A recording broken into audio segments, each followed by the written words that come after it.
Cela fait maintenant 3 mois que mon ami est porté disparu. 3 mois dans lesquels je ne sais pas s'il est mort ou il est vivant.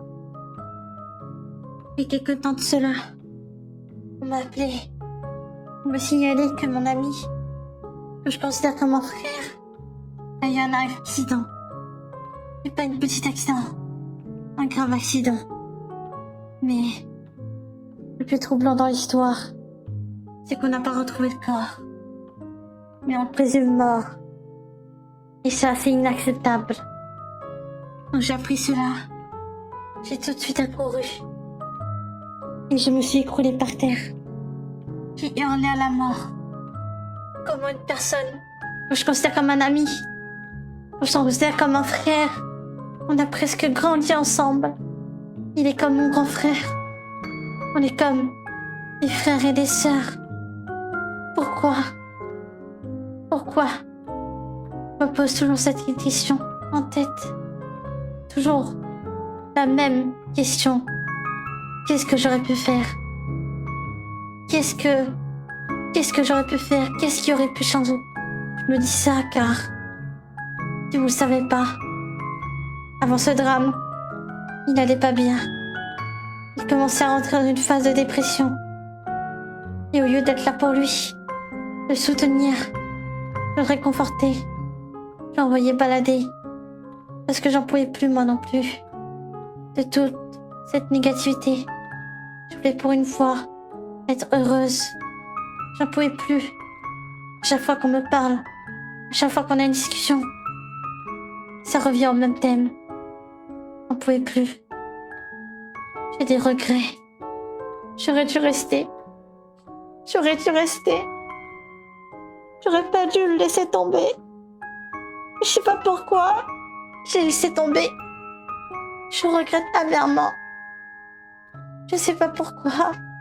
Quelque chose me dit que mon ami il n'est pas très loin. Et qu'il est toujours pas mort. Je suis partie me renseigner. Voir ses contacts. Voir ses amis. S'il a donné signe de vie. Je vais rentrer en contact avec ses parents. Des choses étranges et troublantes. Après son accident, ses parents ont disparu aussi. Plus de nouvelles, plus rien. La police est intervenue. Y a rien. Comme si que la famille n'a jamais existé. La police a fait ses recherches, mais a juste classé l'affaire. Quelques temps ont passé. Et j'ai reçu un coup de fil d'une amie, d'une très bonne amie. Elle m'a invitée chez elle, car elle savait que j'étais pas bien. Elle m'a dit qu'elle voulait me montrer sa nouvelle collection. Je la connais très bien. Souvent, c'est des collections de petites figurines pop ou des choses comme ça. Elle m'a dit que non, c'est des figurines de porcelaine. Alors je suis allée chez elle. Elle m'a dit, descends dans la cave et tu verras ma nouvelle collection. Tu vas adorer et tu vas vouloir rester des heures et des heures. Sur le moment, j'ai pas vraiment compris. Mais j'aurais dû comprendre. Mais j'aurais dû me parer à ce moment-là. Elle m'a dit descends, je vais préparer à manger. Du coup j'ai descendu. Une odeur nauséabonde. C'est la première fois que je sentais ça. Et le plus troublant, sous mes chaussures, j'ai vu une énorme plaque de sang. J'ai failli tomber par terre. J'avais des vertiges. J'avais de la nausée.